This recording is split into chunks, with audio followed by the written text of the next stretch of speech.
উহুদের মধ্যে শহীদ হলো সুমাইয়া রাদিয়াল্লাহু তাআলা আনহা।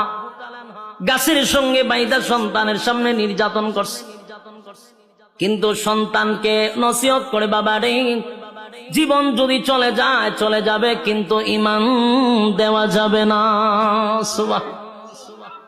ঈমান দেয় না, কারণ জীবন চলে গেলে জান্নাতের ভিতরে আমার আল্লাহ জীবন দিবে গো, কিন্তু ঈমান চলে গেলে আর কোনদিন ঈমান পাওয়া যাবে না। ঈমানের পরীক্ষা যুগের পর যুগ যারা ঈমান আনছে তাদের উপরে পরীক্ষা আসছে, শুধু আমাদের নবীর সাহাবায়ে কেরামদের যুগে নয়, এর আগেও যারা ঈমান আনছে তাদের উপর পরীক্ষা হয়েছে। কথা কয় না? ঈমানের পরীক্ষা আসছে। আল্লাহ রাব্বুল আলামিন রাসূলকে জানায়া দেয়, নবী গো, আপনার আগেও যারা ঈমান আনছে তাদের উপর পরীক্ষা আসছে। একবার পয়গম্বর বসা, সাহাবায়ে কেরামরা নবীর কাছে এসে বলেন, নবী গো, আল্লাহর কাছে একটু বলেন না, আমরা সহ্য করতে পারি না গো নবী, যেই পরিমাণ নির্যাতন, যেই পরিমাণ নির্যাতনের স্টিম রোলার, আল্লাহর কাছে বলেন আমাদেরকে যেন সাহায্য করে। রব্বে কারীম বলেন, ইল্লাল্লাযীনা আমানু, ঈমান আনতে হবে কার উপরে? এক নাম্বার ঈমান আনতে হবে আল্লাহর উপরে।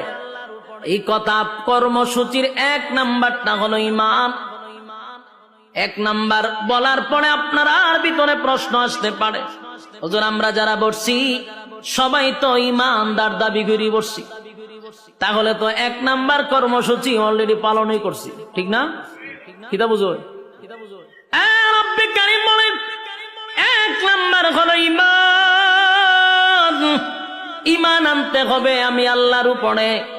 তাহলে চারটা কর্মসূচির মধ্যে এক নাম্বার হলো ঈমান। এখানে যারা বসছি কেউ কি বেঈমান হইয়া বসছি না? সবার দাবি আমরা ঈমানদার। একটু আওয়াজ দিলে কি গুণ হইব? সবাই তো ঈমানের দাবি লইয়া বসছি, কেউ কিন্তু বেঈমান হইয়া বসি নাই। তাহলে আমরা তো এক নাম্বার কর্মসূচি অলরেডি পালন করে বলাইছি, ঠিক না? তাহলে আল্লাহ কেন বললেন ঈমান আনো এক আল্লাহর উপরে?